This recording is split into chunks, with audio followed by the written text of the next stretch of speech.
Good afternoon and welcome to our press conference. It's very good to see many of you here in the room again, and also obviously very welcome to those who join us remotely. We are here on stage with President Lagarde and Vice President de Guindos. My name is Wolfgang Preußel. Later in the question and answer session, I would like to ask you to identify yourself, and if you are joining or if you are asking a question remotely, put on your camera and your microphone, since we want to hear and see you. And with this, I would like to hand over to President Lagarde. President Lagarde, please. Thank you very much, and good afternoon to all of you. The Vice President and I welcome you to this press conference. Today, in line with our strong commitment to our price stability mandate, the Governing Council took further key steps to make sure that inflation returns to our 2% target over the medium term.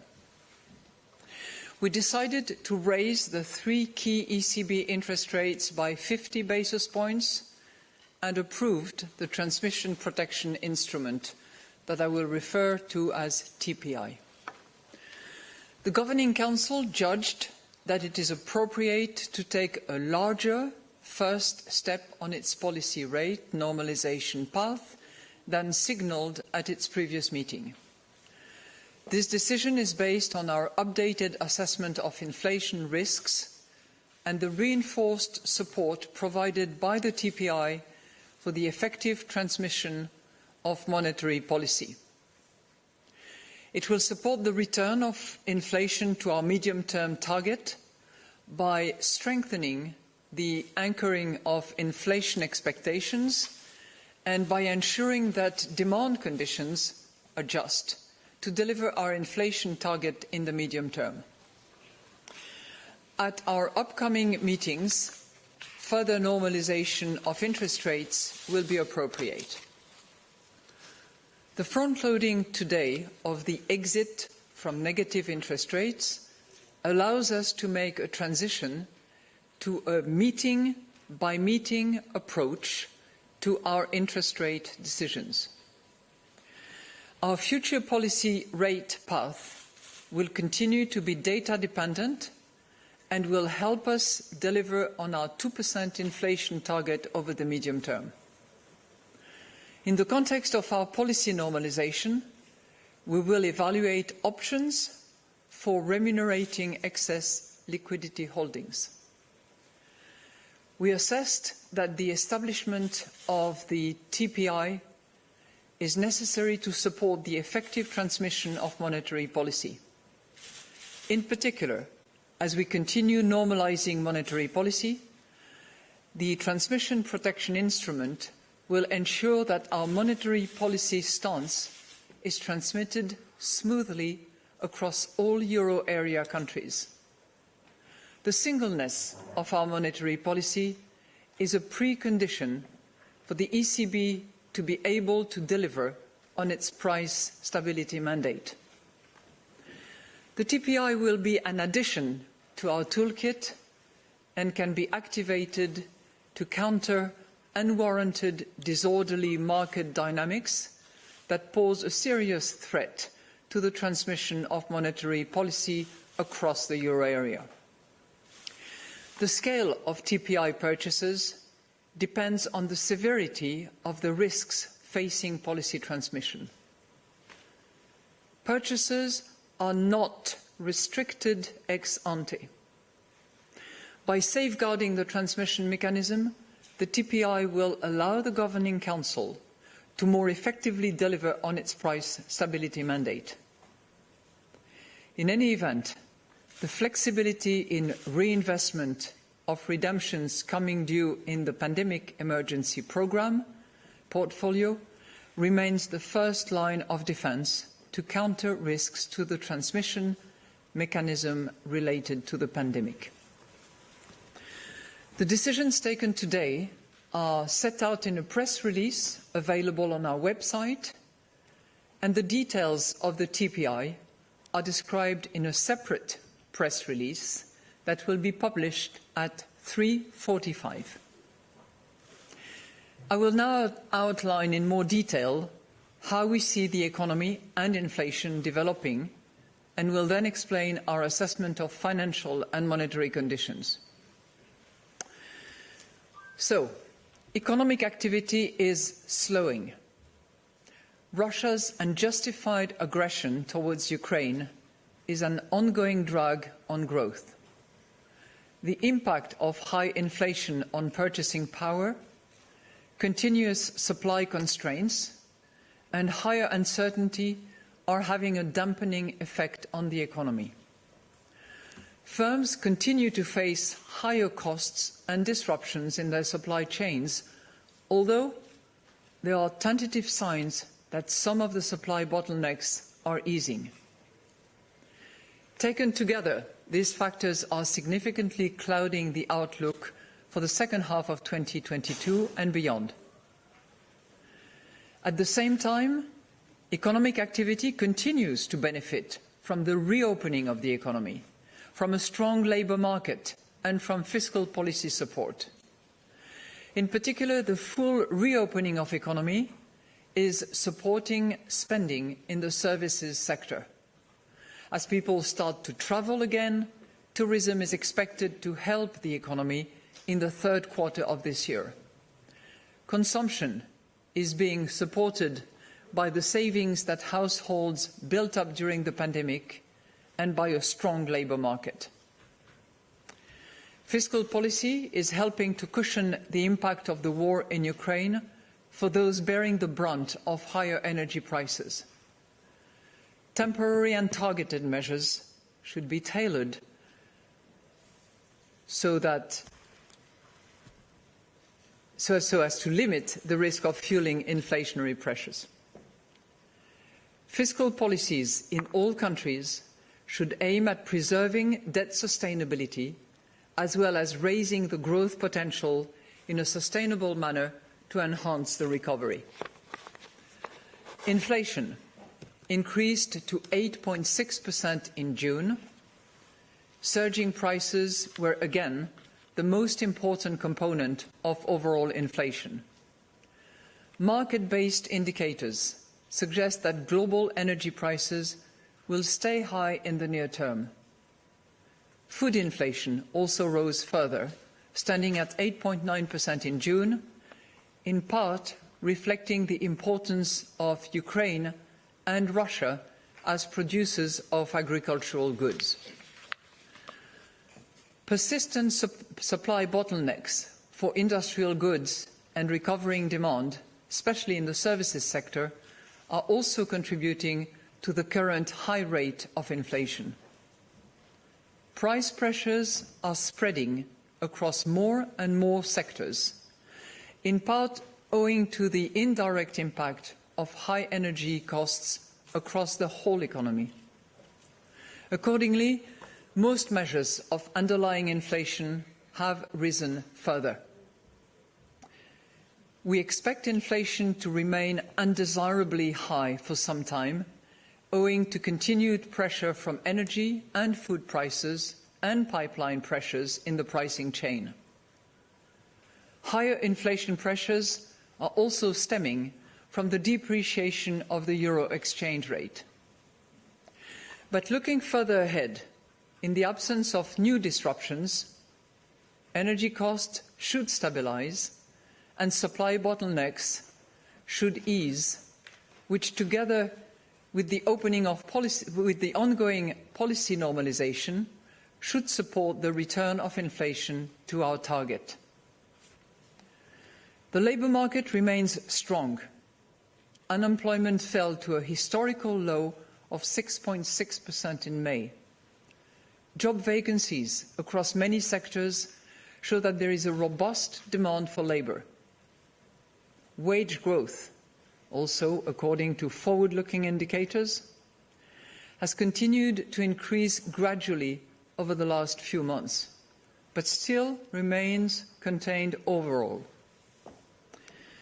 Over time, the strengthening of the economy and some catch-up effects should support faster growth in wages. Most measures of longer-term inflation expectations currently stand at around 2%, although recent above-target revisions to some indicators warrant continued monitoring. Risk assessment. A prolongation of the war in Ukraine remains a source of significant downside risk to growth, especially if energy supplies from Russia were to be disrupted to such an extent that it led to rationing for firms and households. The war may also further dampen confidence and aggravate supply-side constraints, while energy and food costs could remain persistently higher than expected. A faster deceleration in global growth would also pose a risk to the euro area outlook.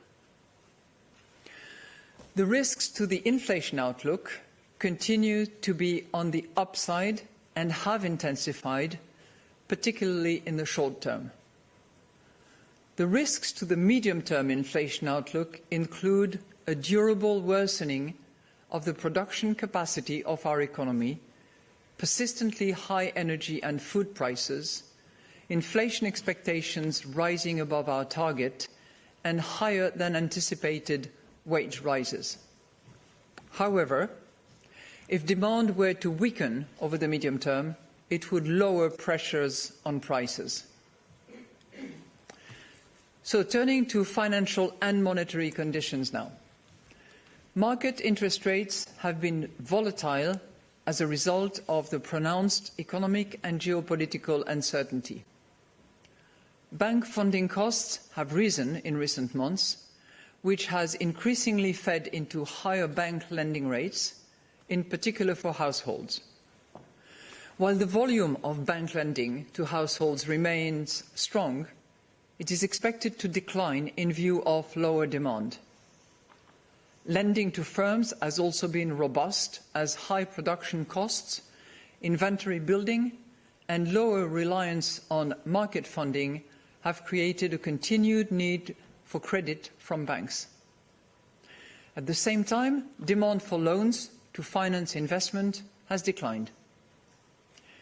Money growth has continued to moderate owing to lower liquidity savings and lower Eurosystem asset purchases. Our most recent bank lending survey reports that credit standards tightened for all loan categories in the second quarter of the year, as banks are becoming more concerned about the risks faced by their customers in the current uncertain environment. Banks expect to continue tightening their credit standards in the third quarter. So, summing up, inflation continues to be undesirably high and is expected to remain above our target for some time. The latest data indicates a slowdown in growth, clouding the outlook for the second half of 2022 and beyond.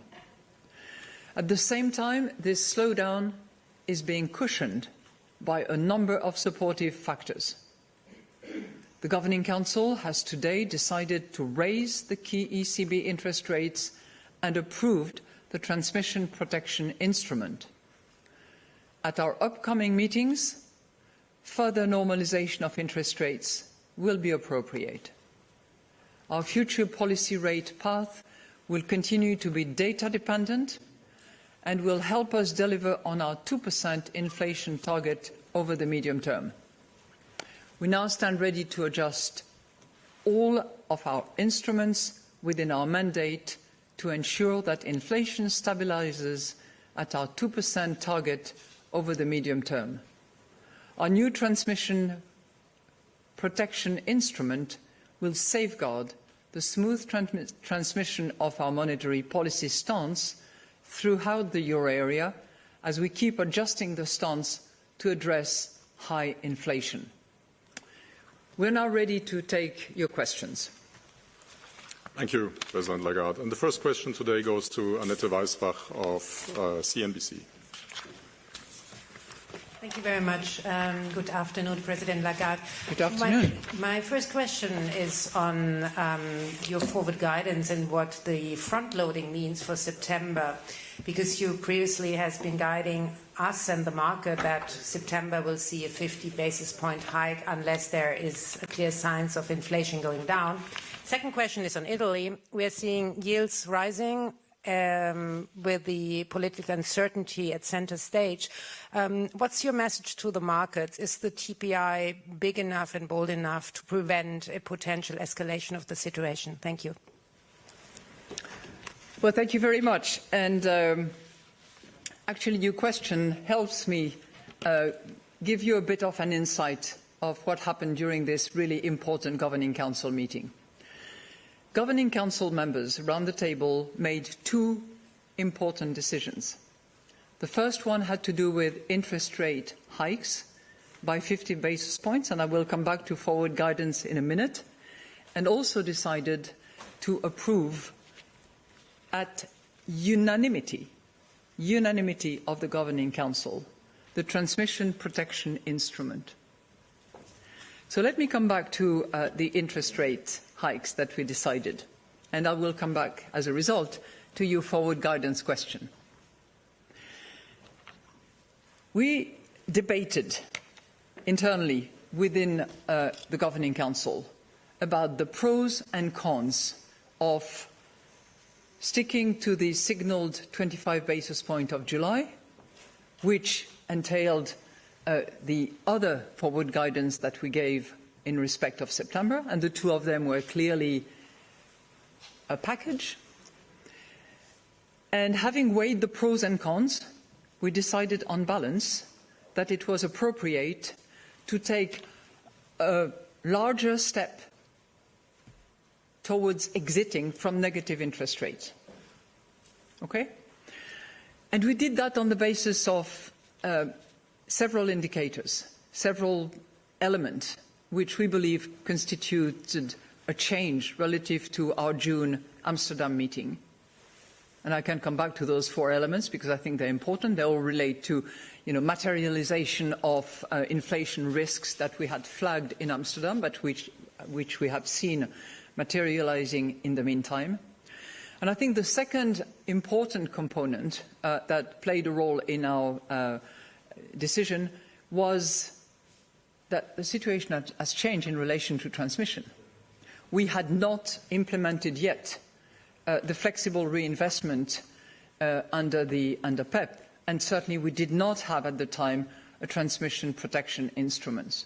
So these two elements combined, realization of upside risks to inflation, plus the presence and the operationality of the flexible reinvestment under PEP, and more importantly, the unanimous support of the Governing Council for the transmission protection instrument led us to decide a larger than what had been signalled rate hikes on the occasion of this meeting.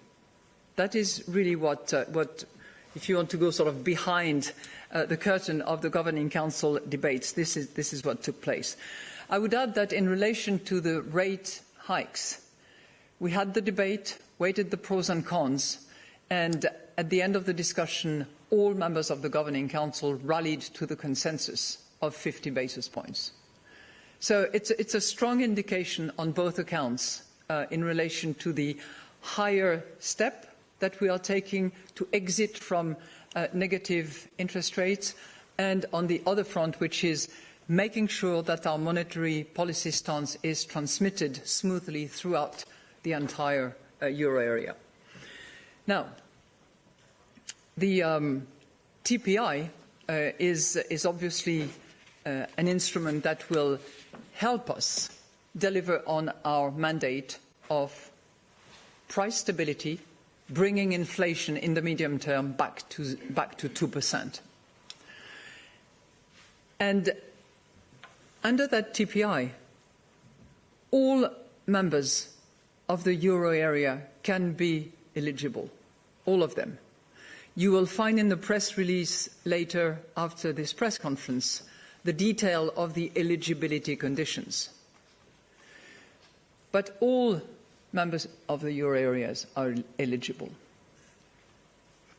The Governing Council, in its discretion, in its assessment, will determine, on the basis of the eligibility criteria, on the basis of the indicators that will signal or not unwarranted, disorderly market dynamics, whether or not a country is eligible and whether it activates the TPI.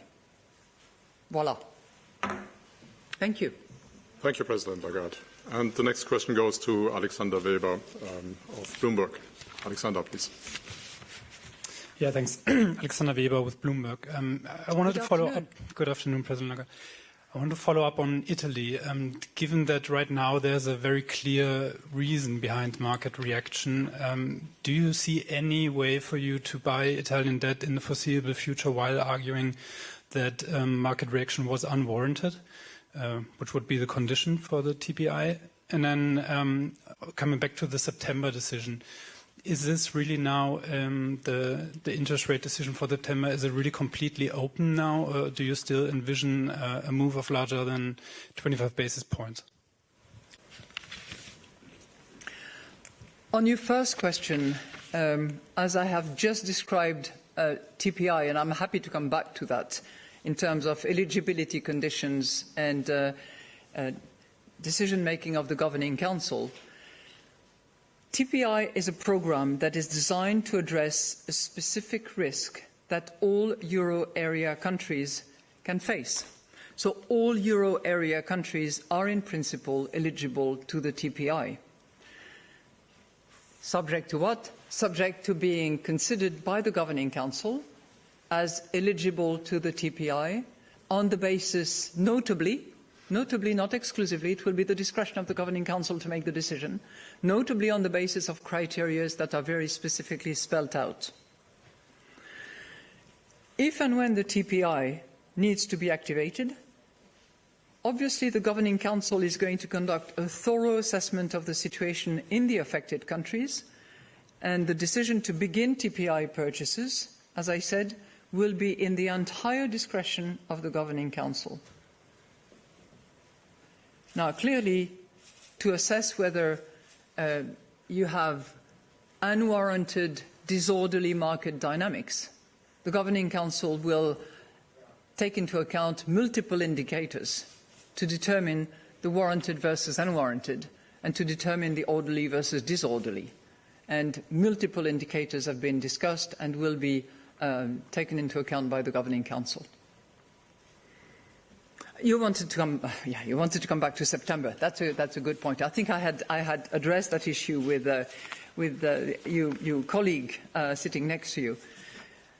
I think what I tried to explain in my first answer is that in June we have signalled.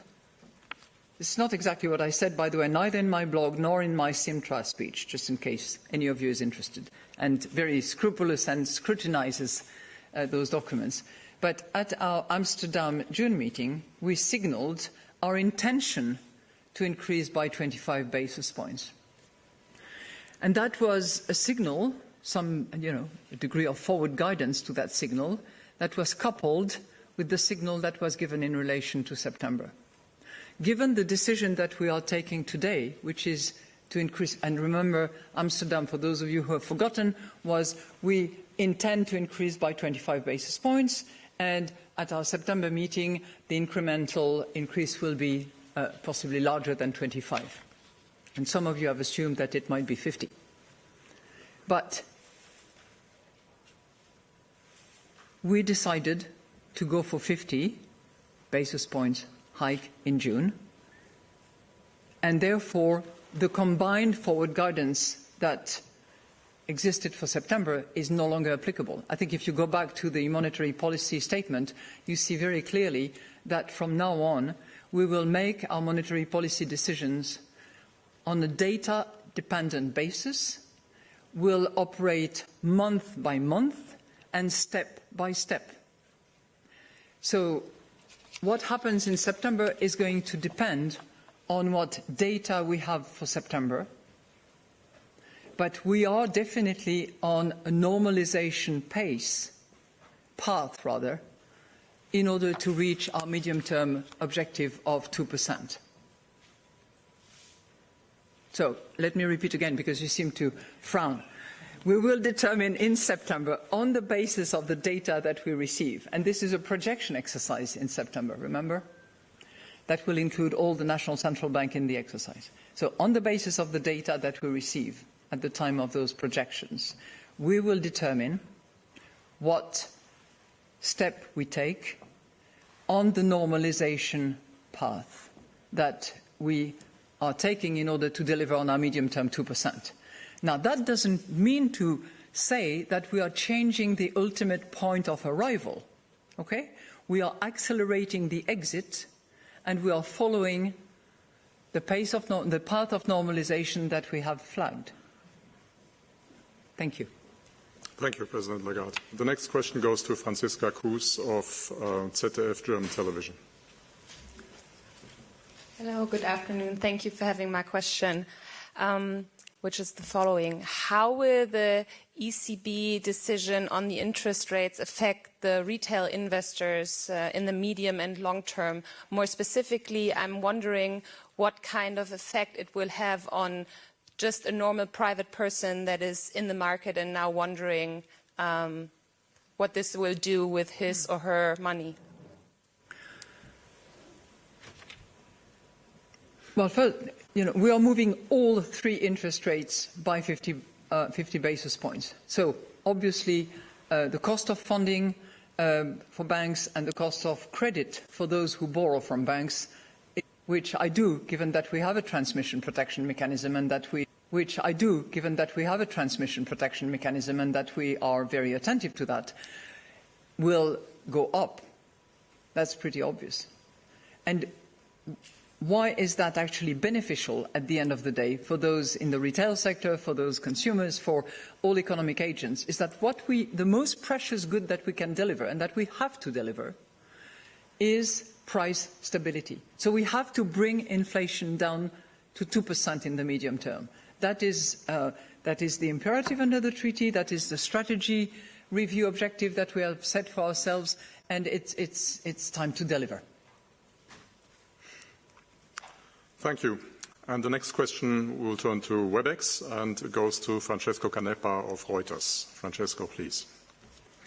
Yeah, good afternoon. So my first question is whether you are going to announce TPI purchases when you make them, and whether you are going to sterilize them, and if so, how? And if so, what? If so, how? Huh? How? Oh, how? Okay, thank you very much for your question. As far as publication is concerned, publication will take place in due course according to publishing principles and rules that we apply. Okay, so that's answer to your question one. And as far as the other question is concerned, I would just like to clarify that if TPI is activated, it will avoid interference with the appropriate monetary policy stance, and we will address the implications of TPI purchases for the scale of the aggregate Eurosystem monetary policy debt security portfolio and the amount of excess liquidity. I'm not going to go through the details of exactly using which mechanism, sterilization or otherwise, that we would be using. These are practical matters that certainly have been discussed, have been agreed, but if you don't mind, the transmission protection instrument is intended to facilitate, enhance transmission of our monetary policy stance in particular circumstances that we will address, and the ECB will be capable of doing that. And the ECB is capable of going big for that. Thank you, President Lagarde. And I'll take another question from WebEx, and this one goes to Tonia Mastrobuoni of La Repubblica. Tonia, please.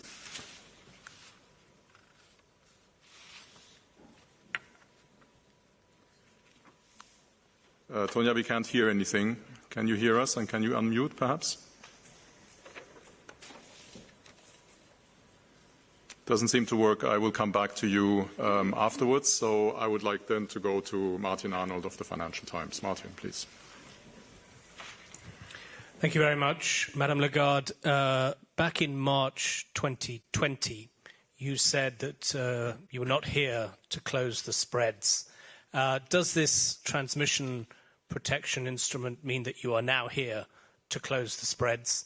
And will it be used to counter the increase in borrowing costs that we've seen in Italy as a result of the political uncertainty that's developed there? Thank you. Thank you very much. You give me another opportunity to clarify exactly what TPI is about. TPI is going to be an addition to our toolkit, and it can be activated to counter unwarranted, disorderly market dynamics that pose a serious threat to the transmission of monetary policy across the euro area. And why do we do that? Because we want to make sure that we deliver on our mandate. we want to make sure that our monetary policy stance is transmitted throughout the entire euro area. It's not the only tool that we have in our toolkit. We have two existing tools already. We have, number one, PEP, and in particular the flexible reinvestment of redemptions, as we announced back in June, which is now operational. So the flexible reinvestment of PEP is operational, and it allows us to deal with unwarranted fragmentation risks that are created as a result of pandemic risks.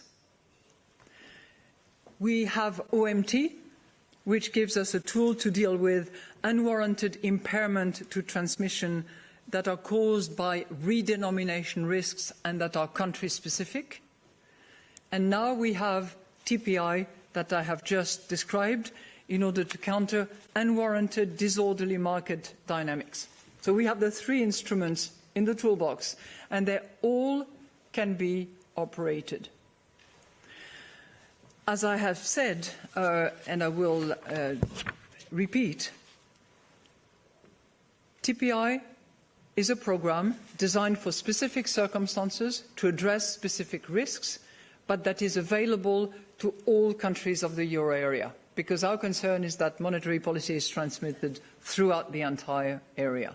So when the Governing Council will determine that a country is eligible under the 4 criteria that I'm happy to come back to if you want, and on the basis of the indicators that there is disorderly market dynamics, then it will decide that that country is eligible to TPI. It will activate TPI, and as I said earlier on, there is no ex-ante limit to that program. Now, I'm happy to go to the 4 specific criteria. If any of you is interested, maybe I will. Yeah. So there are 4 of them, and I think it's important that we understand that on this occasion, like on any occasion having to do with either monetary policy stance or monetary policy transmission, the ECB determines in its own discretion, not being hostage to anyone. So the 4 criteria that it will use will be indicative, will be elements of information that it will take into account in order to make its decision. So the first one is compliance with EU fiscal framework. And that can take one of 2 forms, either not be in excessive deficit procedure or having failed to take the effective action in response to Council recommendations. So that's on the fiscal framework. And obviously it borrows from another European institution, which is both the Commission and the Council. The second is the absence of severe macroeconomic imbalances. And again, it borrows from other European institutions in relation to the excessive imbalance procedure. The third is fiscal sustainability. So this is making sure that the trajectory of public debt is sustainable. And to do that, the Governing Council will take into account analysis by the European Commission, by the ESM, by the IMF, by other institutions, but it will certainly be together with the ECB internal analysis. And fourth, sound and sustainable macroeconomic policies complying with the commitments submitted in the country's recovery and resilience plans for the RRF and the European Commission specific recommendations in the fiscal sphere under the European semester.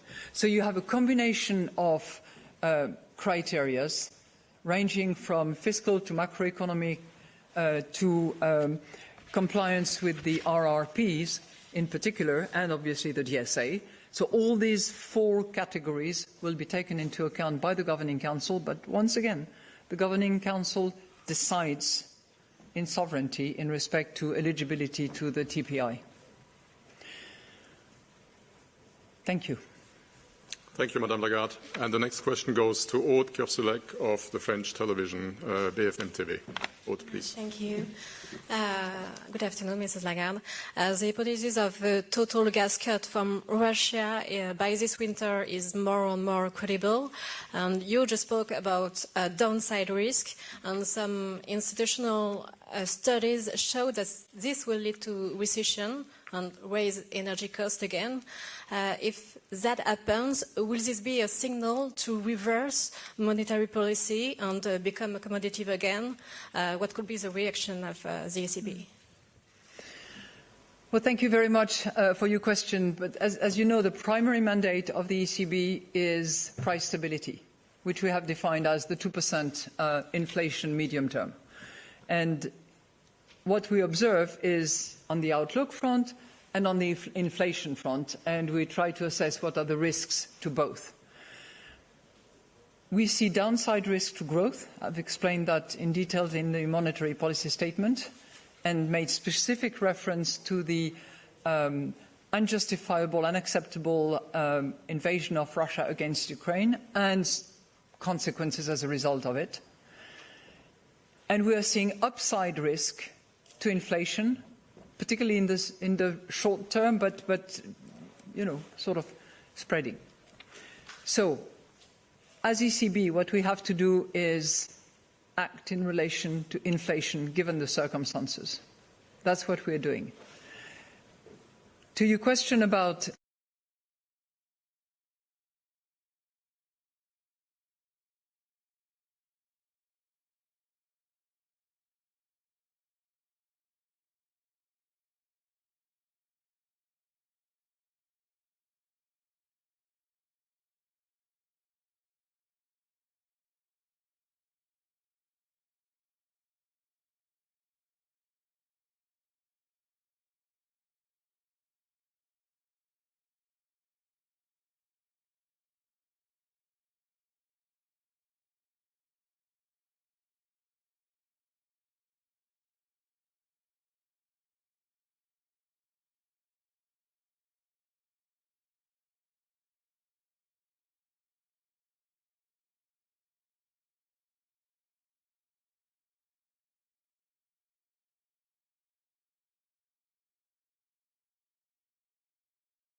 Thank you, and good afternoon, Madam President. I'm over here. Where are you? I'm here, to your right. Oh, All right. Okay, I've got two brief questions. Your previous forward guidance to this rate decision is about 5 weeks old. Yet the rate hike decision is a lot bigger than anticipated. Did the monetary conditions in the Eurozone deteriorate that fast, or is the agreement on TPI giving you the ability to go further than you anticipated? Second question, you stated that you're on the path towards normalization. What interest levels are considered normal by the ECB? Thank you. Thank you very much. The reason we decided by total consensus around the table to depart from the signal that we had given back in Amsterdam was twofold. Number one, we had clear realization of upside risk to inflation, and I can give you a list of those examples. Inflation going from 8.1% in May to 8.6% in June, way above our forecast. Seasonally adjusted month-on-month inflation rates that show strong inflation momentum for nearly all components. Number three, a broad range of indicators of underlying inflation that have continued to increase, and pipeline pressures that are rising to record high levels.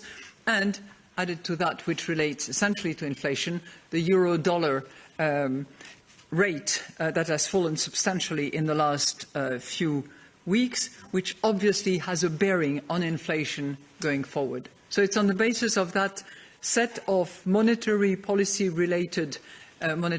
stance-related elements that we have taken the decision. As I said, twofold, inflation-related, and second, the fact that the concern that we had about monetary policy transmission is addressed by, number one, the deployment of the TPI, the PEP flexible reinvestment policy, and second, the unanimous support of the entire Governing Council to a strong and powerful transmission protection instrument that I have just described earlier on. So on the stance front, we had good reasons to revisit, and on the transmission, we are confident that the existence of that mechanism, its ability to be deployed, is actually reinforcing our capacity to deliver on our price stability mandate and to walk that journey of monetary policy normalization. Now, as I said earlier on, going from the signal 25 to the 50 that you are seeing now is a higher step out of negative interest rates. So we're now moving in one go to zero. Does that mean that we are changing the terminal rate at which we want to arrive? No. Does that mean that we are going to move extremely fast? As I said, we will be operating month by month, meeting by meeting, on the basis of data, and we will adjust and calibrate accordingly. We are much more flexible in that we are not offering forward guidance of any kind. I was asked several times the questions about September. There is no such thing. We are data dependent. But the ultimate destination of our policy path remains the same, which is to progressively raise interest rates to broadly neutral setting. That's where we want to arrive at. Okay? And if you're asking me next, what is the neutral setting? At this point in time, I don't know. What I can observe is that it has changed over the course of the last few years for a reason of factors having to do with demographics, with productivity and all the rest of it. And as seen by markets, it has also significantly adjusted in the last few weeks. So we will cross that bridge when we cross that bridge. Thank you. Thank you. And the next question goes to Christian Siedenbiedel of FAZ, Frankfurt Allgemeine Zeitung. Yeah, Madame Lagarde, do you think this is a historic moment? Are you personally glad that the time with the negative interest rates is over now? I tell you something, I think it's a rather historical moment, for me at least, for two reasons. One is, it's very good when a whole team, the whole governing council, 25 members around the table, actually are in complete alignment and support for a transmission protection instrument which we regard as critical in order to properly transmit our monetary policy going forward. So in that respect, at least from the President of the ECB point of view, yes, I think it's quite a gratifying moment. It means that staff has done an enormous amount of work, that all members of the committees that are bringing together the expert of the national central banks, Bundesbank included, of course, have worked really hard, and that we have come to the same view without any reservation. So it is important in that respect. I think, it's the first time in over a decade that we raise interest rates. And moving out of negative interest rates, by all accounts, certainly to me, is going to facilitate a number of things that we can explain to European citizens in order to help them understand what we are trying to do in order to reduce inflation and in order to procure price stability. So in those two respects, yes. But, I have a short history as a central banker. The last question goes to Isabella Bufacchi of Il Sole 24 Ore. Isabella, please. Thank you. Good afternoon, and thank you very much for the opportunity. If I may go back to TPI, you called it a program and a mechanism. The market calls it a shield, and we look at it as a shield that can protect all countries.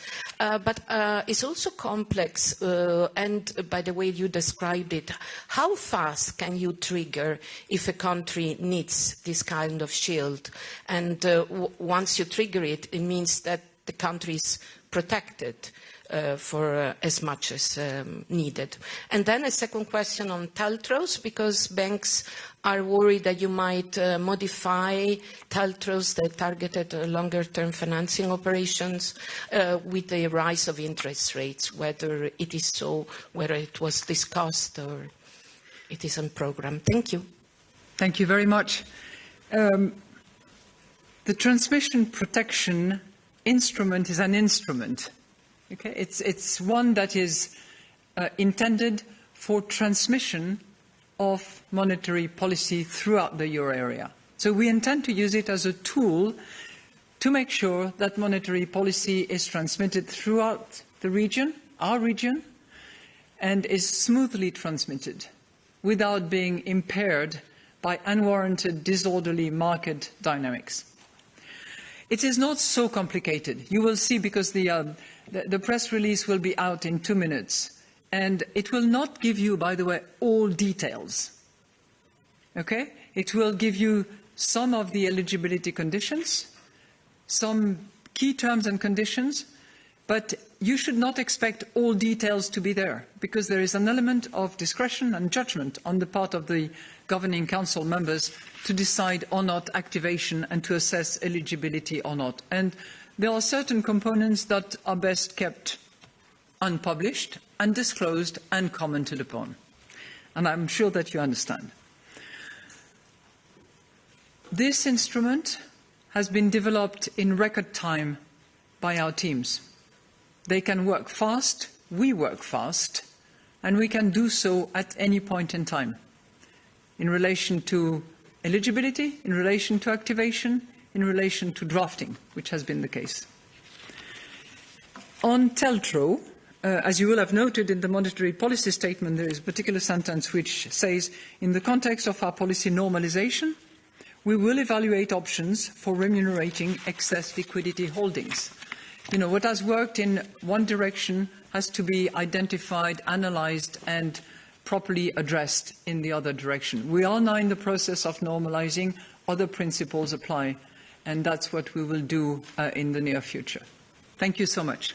Thank you very much. That brings our press conference to an end. Thanks a lot for joining. Our next regular press conference is scheduled for the 8th of September. Until then, we wish you a good summer and a good afternoon, and bye-bye. Yeah, have a good vacation. Hope to see you.